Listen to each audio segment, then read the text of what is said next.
नमस्कार, अपन समाचार में स्वागत है। शुरू करें नेपाल में कोरोना वायरस के प्रसंग से। नेपाल में पिछला 24 घंटा में थप 2009 जना में कोरोना संक्रमण पुष्टि भेल। देशभर के विभिन्न प्रयोगशाला में 10,153 जना के पीसीआर परीक्षण भेला पर 2009 जना में संक्रमण पुष्टि भेल। स्वास्थ्य तथा जनसंख्या मंत्रालय जनौलक अछि।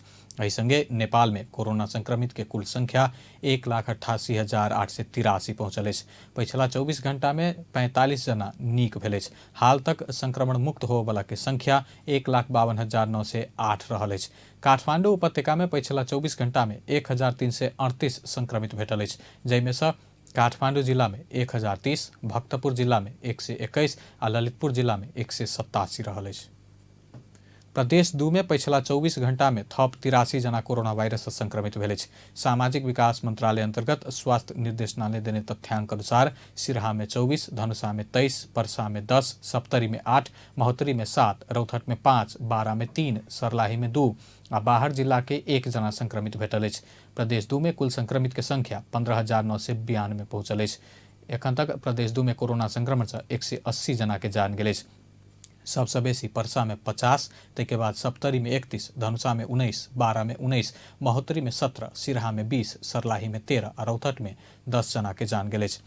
47 जना कोरोना से नीक भ पिछला 24 घंटा में घर फिरता गेल अछि। एखन धरि प्रदेश 2 में 14,658 जना संक्रमण से मुक्त भ चुकल अछि। प्रदेश 2 में 1,35,390 जना के स्वाब संकलन कयल गेल अछि, जैमे से 916 टा के स्वाब नतीजा आब बाकी अछि। ए प्रदेश में 89 जना आइसोलेशन में, 1,067 जना होम आइसोलेशन में रहल अछि। तहिना क्वारंटीन में 43 आ होम क्वारंटीन में 492 जना रहल अछि। नेपाली कांग्रेस के 6 जना केंद्रीय सदस्य सब में कोरोना संक्रमण पुष्टि भेल अछि। केंद्रीय सदस्य सब दिलेन्द्र प्रसाद बड़ू, सुरेंद्र पांडे, सुजाता परियार, किरण यादव, मोहम्मद नसीर सिद्दीकी आ आमंत्रित केंद्रीय सदस्य कृष्ण किशोर घिमिरे में संक्रमण देखल गेल कांग्रेस के कार्यालय जानकारी देलक अछि। केंद्रीय कार्य समिति बैठक बैसऽ से पहले कयल गेल पीसीआर परीक्षण में उनक सबके रिपोर्ट पॉजिटिव आयल बताओल गेल अछि। संक्रमित 6 जना केंद्रीय सदस्य सब होम आइसोलेशन में रह रहल कांग्रेस जनौलक अछि। मंगल दिन कांग्रेस के केंद्रीय सदस्य फरमुल्लाह मंसूर के समेत कोरोना संक्रमण पुष्टि भेल छल। बुध दिन थप उपचार के लेल हुनका बीरगंज से हेलीकॉप्टर मार्फत काठमांडू आनल गेल छल। कोविड उपचार में संविधान विपरीत शुल्क असुलनाई अपराध भेल। कानूनी व्यवसायी सब सरकार के कोरोना उपचार के नाम में नागरिक से असुलने शुल्क एक हिसाब का फिरता कर अधिवक्ता सब बतौलक अछि।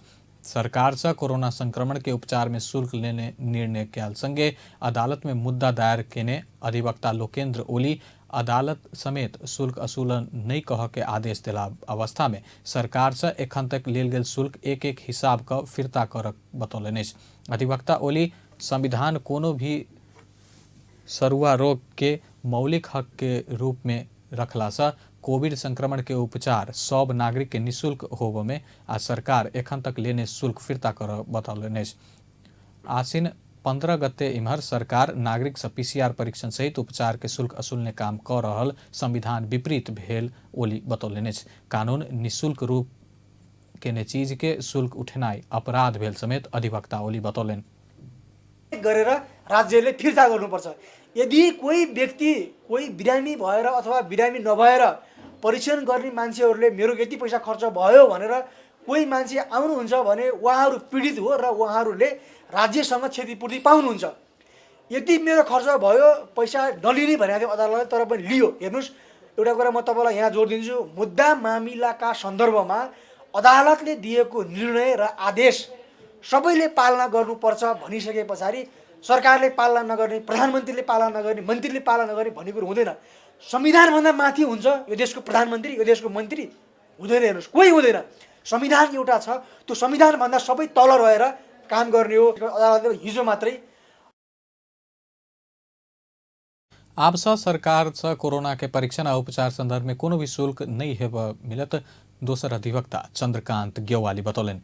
कोरोना सरुआ रोग भेला से एहि बात के संविधान के मौलिक हक पुष्टि केने आ ओ बात सर्वोच्च के फैसला थप प्रश्न केने समेत बतौलनि अछि। यदि सरकार अदालत के फैसला पालना नहीं करत त अवहेलना में कार्रवाई हेबाक समेत अधिवक्ता गेवाली बतौलनि। भएको अवस्था देखिएन।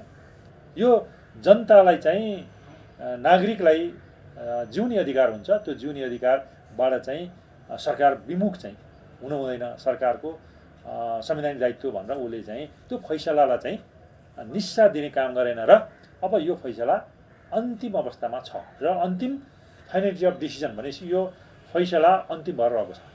अब यसलाई चाहिँ कहीँ कतै उल्टी हुँदैन। सर्वोच्च अदालत कोविड-19 संक्रमण के उपचार में शुल्क नहीं लेबऽ आदेश द चुकल अछि, लेकिन सरकार नागरिक के वर्गीकरण करैत 13 सकबला से शुल्क लेनाइ निर्णय केला बाद अदालत के अवहेलना भेल संबंध में मुद्दा पड़ल अछि।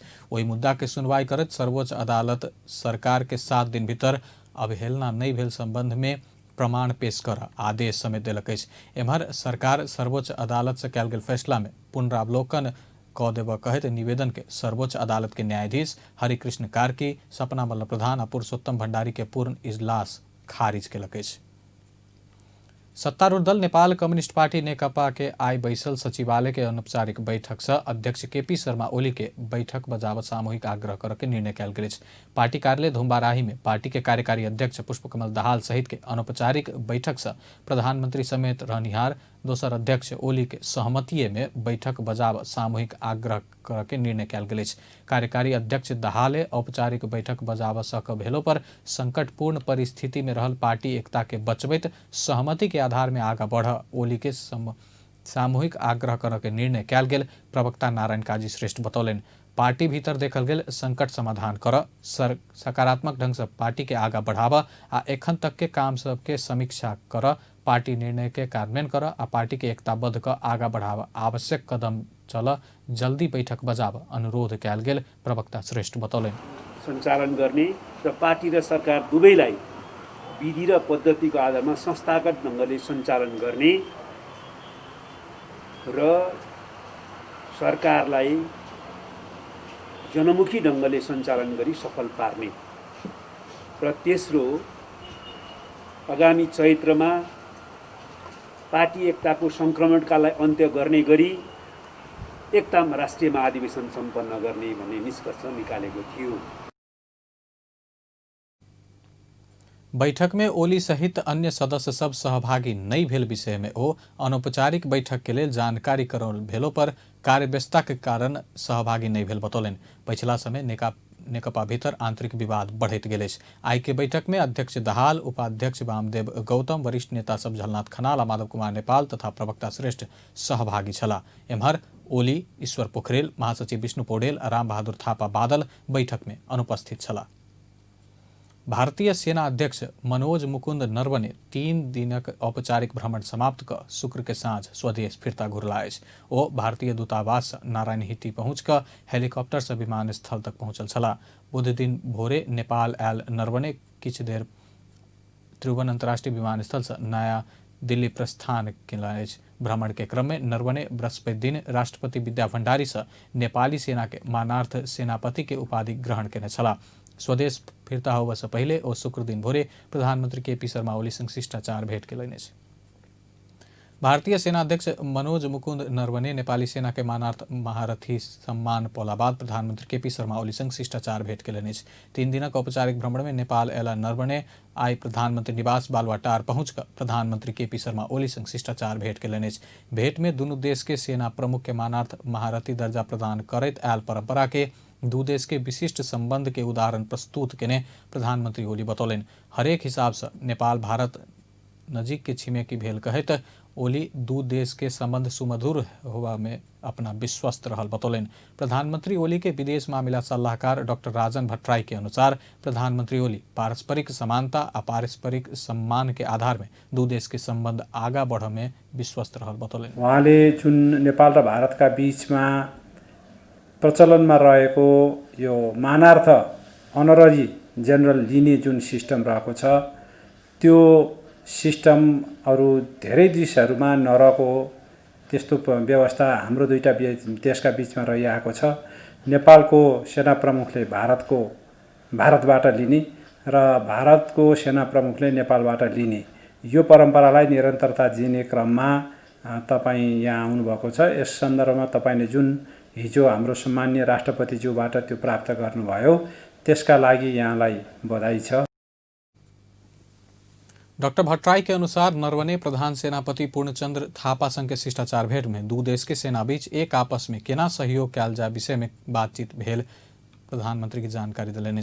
भेंट में प्रधानमंत्री संगे हुनक विदेश मामिला सलाहकार राजन भट्टराई, परराष्ट्र मंत्रालय के सचिव भरत राज पौडेल समेत सहभागी छलाह। तहिना नरवने संग नेपाल स्थित भारतीय राजदूत विनय मोहन क्वात्रच समेत सहभागी छ। परराष्ट्र मंत्री प्रदीप ग्यौवाली काष्ठमंडप पुनर्निर्माण के काज तोकले समय में संपन्न हेबाक विश्वास व्यक्त कयलनि।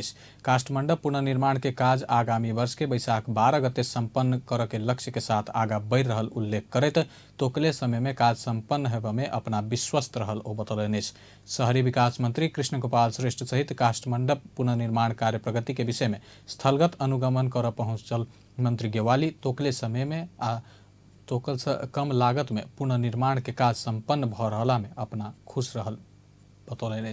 स्थानीय समेत के सहभागिता में भ रहल निर्धारित समय में कुल अनुमानित लागत से 1/3 कम रकम के संपदा संरक्षण आ पुनर्निर्माण भ रहल बतौलनि। बनाउने र त्यसको मौलिक स्वरूपलाई बिग्रिन नदिने, मौलिक स्वरूपलाई नै पुनर्स्थापना गर्ने यो विधिबाट हामी जसरी अगाडि बढ्यौँ यसले पुनर्निर्माणको क्षेत्रमा चाहिँ नेपालले एउटा नमुना स्थापित गरेको छ। केही समय अगाडि सामान्य राष्ट्रपतिज्यूबाट रानी पोखरीको र त्यसको बालगोपालेश्वर मन्दिरको उद्घाटन भयो पुनर्निर्माण पछिको उसमा, र अहिले हामी काष्ठमण्डप र हनुमान ढोका परिसरको जुन अवलोकन गऱ्यौँ, यहाँ जुन तीव्रताका साथ र जुन मौलिकताका साथ पुनर्निर्माण भइरहेको छ यसले असाध्यै खुसी तुल्याएको छ मलाई। म यसको अगुवाई गर्ने सबै साथीहरूलाई धेरै धेरै धन्यवाद भन्न चाहन्छु। एउटा लक्ष्य राखेर अगाडि बढ्नु भएको छ साथीहरू। भूकम्प गएकै समय पारेर दिन पारेर आउने वैशाख 12 गते काष्ठमण्डप 2072 साल के भूकंप से क्षतिग्रस्त काष्ठमंडप पुनर्निर्माण के काज अंतिम चरण में रहल अछि। आगामी वर्ष के वैशाख 12 गते उद्घाटन के दिन तोकल गेल अछि। अर्थमंत्री विष्णु पौडेल के आर्थिक सलाहकार डॉक्टर प्रकाश श्रेष्ठ पूंजीगत खर्च बढ़ाव चुनौती रहल बतौलनि। अधिकांश आयोजना के कार्यान्वयन पक्ष कमजोर रहला से बजट खर्च बढ़ाव चुनौती रहल श्रेष्ठ बतौलनि। श्रेष्ठ अधिकांश आयोजना के कार्यान्वयन पक्ष कमजोर भेला से पूंजीगत खर्च बढ़ाव में चुनौतीपूर्ण रहल बतौलनि। एखन सेहो 3 तह के सरकार से विभिन्न आयोजना के खर्च होबे में 2 खर्ब से बेसी रकम खर्च होब नहीं सकल चुनौती रहल बतौलनि। पूंजीगत खर्च बढ़ावा तरफ मंत्रालय विशेष ध्यान देने बतौलनि। तहिना एखन पूरक बजट आने के आवश्यकता नहीं रहल समेत श्रेष्ठ स्पष्ट कयलनि। बजट के परिमार्जन करैत कार्यान्वयन पक्ष में जोड़ देनाइ ओ जरूरी रहल बतौलनि। त्यसको लागि हामीले अहिले समीक्षा सुरु गरेको पनि त्यसैको लागि यो कहाँ के समस्याहरू छन्, कसरी सल्टाउन सकिन्छ, धेरै समस्याहरूमा जेलिएको स्थिति चाहिँ छ। त्यो पुँजीगत खर्च बढ्दा बित्तिकै धेरै राहत हुन्छ मैले अघि पनि भने, त्यसले धेरै अर्थतन्त्रलाई चलायमान बनाउँछ, त्यसमा दुविधा नै छैन। अहिले नै 3 तहको जुन सरकारहरूको पैसा नै झन्नै 2 खरबभन्दा बढी पैसा ब्याङ्कमा रहेको स्थिति छ। त्यो रिलिज हुँदा बित्तिकै त्यो पब्लिकले कुनै न कुनै रूपमा पाउने हात पार्ने स्थिति हो। त्यो नै सबभन्दा बढी चुनौतीपूर्ण छ। त्यसको गाँठो फुकाउन, त्यसको समस्याको पहिचान गर्न नै हामीले अहिले तुरुन्तै अर्थमन्त्रीज्यूले समीक्षा सुरु गर्नुभएको छ। विभिन्न मन्त्रालयहरूसँग धन्य हामी 6-7 वटा मन्त्रालयको हामी गरिसकेको स्थिति छ र आगामी हप्ता पनि कन्टिन्यू त्यो विभिन्न क्षेत्र में पूरक बजट आने के चर्चा भेलो पर आवश्यकता नहीं रहल ओ स्पष्ट कयलनि। चालू आर्थिक वर्ष के दोसर त्रैमास तुरंते शुरू भेला से एखने बजट ऊपर समीक्षा कर के समय नहीं आयल बतौलनि। टीवीएस दशैं के आशा योजना अंतर्गत 5म सप्ताह के विजेता रत्नेश कुमार कर्ण बनला। टीवीएस के जनकपुर शोरूम से टीवीएस स्ट्राइकर किन्ने ओ कंपनी के सबसे महग मोटरसाइकिल अपाचे RR 310 उपहार स्वरूप प्राप्त कयलनि। नेपाल आइडल सीजन 2 विजेता रवि ओंग की घोषणा कयलनि। घोषणा कार्यक्रम में जगदम्बा मोटर्स के मार्केटिंग मैनेजर नवराज कोइराला 100 से लऽ 310 सीसी तक के टीवीएस के सब मोटरसाइकिल नेपाली बाजार में उपलब्ध भेल जानकारी दिलनि। एहि योजना में सहभागिता जनाब टीवीएस के मोटरसाइकिले खरीद कर आवश्यकता नहीं रहल। हरेक सप्ताह होने वाला लक्की ड्रॉ में भाग लेबऽ चाह वाला व्यक्ति टीवीएस के ऑनलाइन फॉर्म भर सकैत अछि। योजना अंतर्गत टीवीएस के कोनो भी मोटरसाइकिल खरीद में 9,000 छूट आ स्कूटर के खरीद में 7,000 छूट कयल गेल अछि। सिराहा में ट्रक मोटरसाइकिल के ठक्कर देला से एक जना महिला के जान गेल। सिराहा के गोलबाजार नगरपालिका 9 चौहरवा स्थित सड़क में शुक्र के दोपहर ना 5 ख 7596 नंबर के ट्रक प्रदेश 3-01-014 प 5846 नंबर के मोटरसाइकिल के ठक्कर देला से झापा शनिश्चरे नगरपालिका 8 रहनिहार मोटरसाइकिल में सवार 50 वर्षक आशा श्रेष्ठ के जान गेल। ट्रक से मोटरसाइकिल के ठक्कर देला से गंभीर घायल भेल आशा के उपचार के लिए प्राथमिक स्वास्थ्य केंद्र मिर्चैया ल जाइत काल रास्ते में जान गेल प्रहरी जनौलक। ट्रक आ चालक के प्रहरी नियंत्रण में लेलक। कर्णाली प्रदेश प्रहरी रुकुम पश्चिम से 12 किलो लागू औषध अफीम सहित 2 जना के पकड़लक। रुकुम पश्चिम के 8 बिस्कोट नगरपालिका से शुक्र दिन 2 जना के पकड़ने प्रदेश प्रहरी कार्यालय सुर्खेत जानकारी दिलक। प्रदेश प्रहरी कार्यालय के अनुसार पकड़ायल में जाजरकोट नलगाड़ नगरपालिका 8 के 46 वर्षक माल बहादुर सिंह आ ओही ठाम के 60 वर्षक काली बहादुर सिंह रहल। ओकरा सबके शुक्र दिन भोरे पकड़ल गेल। ओकरा सबके कर्णाली प्रदेश प्रहरी कार्यालय सुर्खेत से खटल विशेष प्रहरी टोली लागू औषध ब्यूरो सुर्खेत आ जिला प्रहरी कार्यालय रुकुम पश्चिम तथा इलाका प्रहरी कार्यालय 8 बिस्कोट से खटल टोली पकड़लक। ओकरा सबके 8 बिस्कोट स्थित धीरेन्द्र शाह के घर में रूम भाड़ा रहित आयल आ रूमे से पकड़ने प्रहरी जानकारी दिलक। आब अंतर्राष्ट्रीय समाचार। विश्वभर पसरल कोरोना वायरस के कारण मृतक की संख्या 12,41,991 पहुंचल है। संक्रमित के संख्या विश्व में 4,41,84,720 पहुंचल है। संक्रमित में से 3,50,76,159 गोटे इलाज बाद ठीक भेल। कोरोना वायरस सबसे बेसी अमेरिका में 2,41,036 गोटे के जान गेल। ओतः 99 लाख से बेसी संक्रमित रहल। दोसर सबसे बेसी ब्राजील में 1,61,779 गोटे के जान गेल। तेसर सबसे बेसी भारत में 1,25,029 गोटे के जान गेल। भारत में 84 लाख से बेसी संक्रमित रहल। मेक्सिको में 93,772, बेलायत में 48,120, इटली में 40,192 के जान गेल। तहिना सऊदी में 5,506, यूएई में 510, मलेशिया में 279 आ कतर में 232 के जान गेल। आब खेल समाचार।